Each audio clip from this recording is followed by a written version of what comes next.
cours dédié pour l'élévation de l'âme de Denise Batlili, Émilie Moni, de Lionel Ben Denise, de Gabi Rachel Bat Messaouda et de Suzanne Batlili, Émilie Moni, Koulam Zochon Evracha de mémoire bénie. Alors la question de Ruben concerne la musique. Moi j'ai dit que j'ai souvent entendu que la musique s'entraînait le Yetzer Hara. Tu as souvent entendu que la musique entraîne le Yetzer Hara. Oui et non. Il y a la musique qui entraîne le Yetzer Hara Tov, la joie.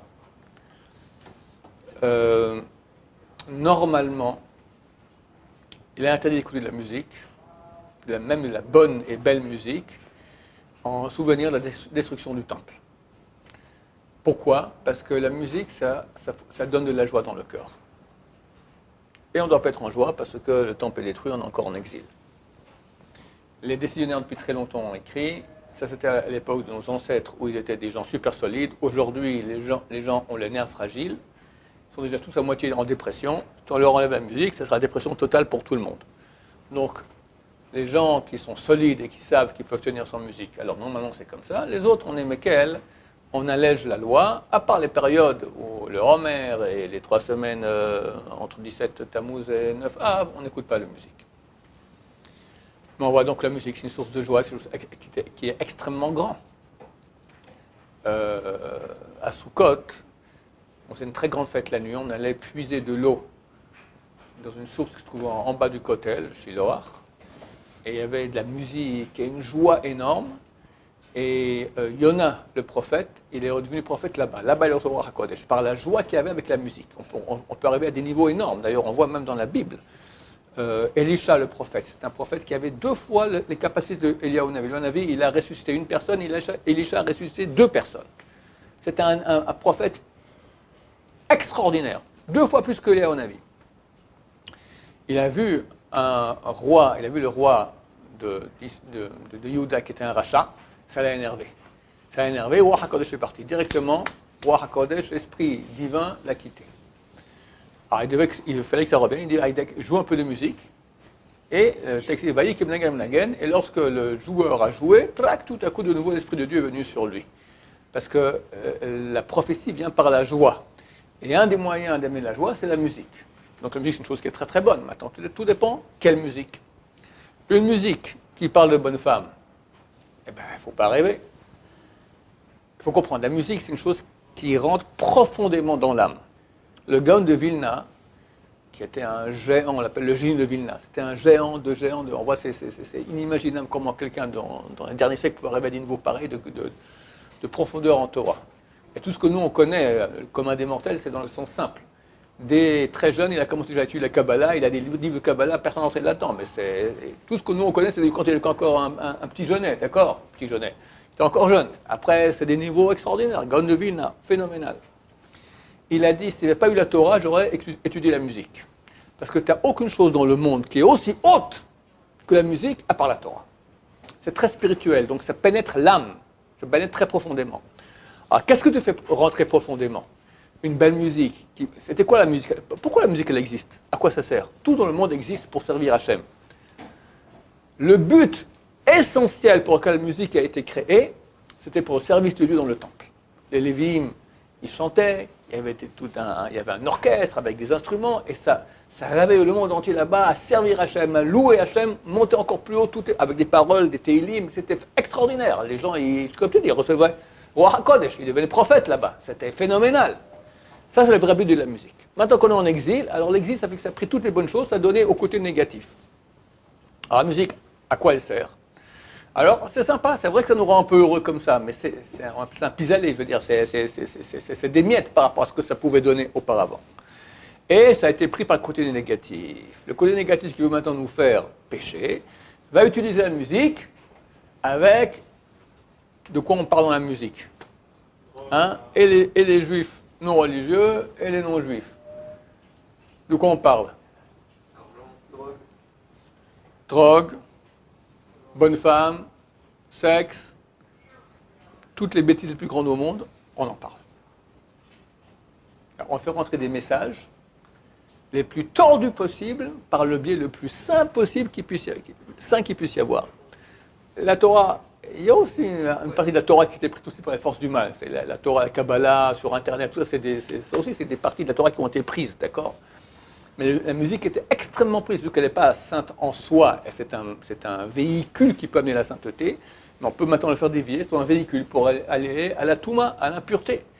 Et l'impureté de la musique, elle est énorme, énorme, énorme. Alors, Rav Frida, il écrit déjà que si quelqu'un il veut avoir Zer le Batala, il veut faire une semence en vin la nuit, c'est pas compliqué, qu'il écoute un peu de musique non cachère avant d'aller dormir.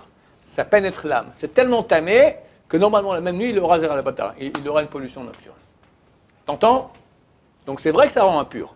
Pourquoi? Parce que c'est un levier extrêmement puissant qui agit très profondément sur nous. Et comprends, comme j'en ai parlé ce matin, qu'est-ce qui est plus vide? Une bouteille vide ou un tonneau vide? Un tonneau vide.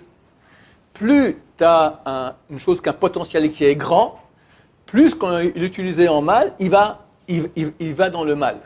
Les pires ennemis du peuple d'Israël étaient des juifs eux-mêmes, qui sont convertis à d'autres religions, des renégats, etc. Et c'était les pires contre nous. C'était les pires. Parce que quand tu as un grand potentiel en bien, tu as aussi un grand potentiel en mal. Quand tu es nul en bien, tu es nul en mal. La musique est le plus grand potentiel à part la Torah. Et qui récupère beaucoup plus que la Torah, parce que la Torah c'est la sainteté en elle-même. La musique c'est pas la sainteté en elle-même, c'est qu'un véhicule pour amener, un canal pour arriver à la sainteté.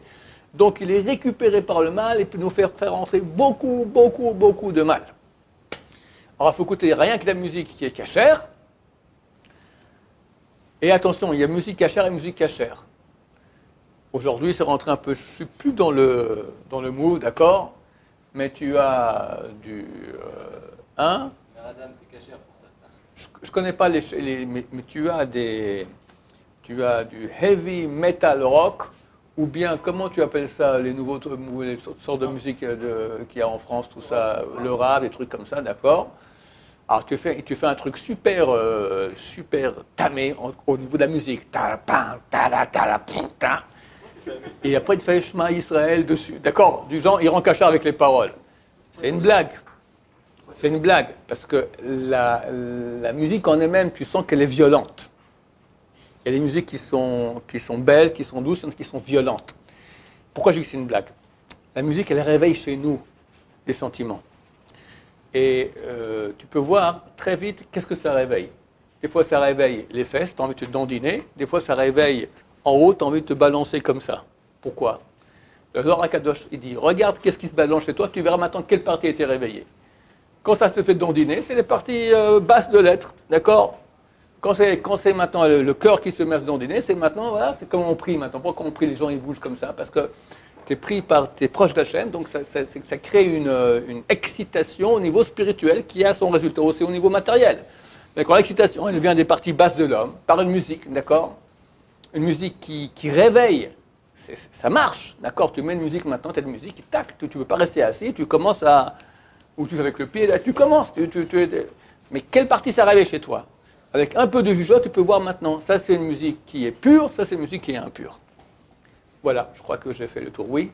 Il peut y avoir des musiques, pas forcément en hébreu, qui soient cachères, avec une musique douce, avec des paroles normales. Enfin, on ne se dirige pas forcément vers des paroles en hébreu. Si la musique en elle-même, elle est douce comme on dit, enfin, elle ne réveille pas les parties, voilà, et les paroles sont des paroles cachères, pas de problème. D'autres questions, messieurs? Musique en hébreu dans la douche, il n'y a pas de problème. S'il n'y a pas de verset, s'il n'y a pas de... Il y a certains rabbins qui autorisent même d'écouter des cours dans la douche. S'il n'y a pas les toilettes. Il y a des rabbins, comme le rabbin Sambachol, qui disent que la douche, c'est comme les toilettes. La douche elle-même, d'accord, la baignoire. Il y en a qui disent non. Deux avis, d'accord?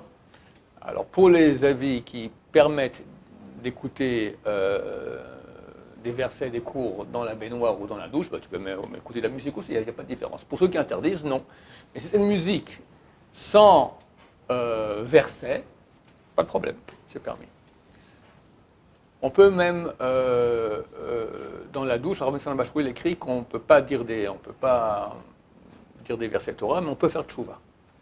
Tu peux mettre dans les toilettes maintenant. Tu es dans les toilettes maintenant, et puis t'attends quelque chose qui se passe, d'accord? Et puis rien qui se passe. Bon, ça va, le temps il passe, d'accord? Tu peux commencer à réfléchir, qu'est-ce que je fais aujourd'hui, sur quoi faire tchouva, et commencer, mais faire attention, pas penser au verset qui parle de cela. Il faudrait que je sois un peu plus sérieux, que je sois le matin comme il faut, ma prière un peu plus de kavana, que je fasse attention à mes yeux quand je rentre dans la rue, mon portable, il faut que j'aille à la poubelle, enfin, vraiment, pensez à la... je vous parle de choses que je pense, c'est un peu utopique, jeter à la poubelle, mais bon, ça serait bien. D'accord? En tout cas, mettre des filtres, toutes ces choses-là, c'est permis dans les toilettes. Parce que ce n'est pas des paroles de Torah. Et si déjà tu es là-bas, parole de Torah tu ne peux pas faire. Alors au moins, au lieu de penser à n'importe quoi, pense à des choses qui soient utiles. Baruch Adonai, l'olam, amen, amen.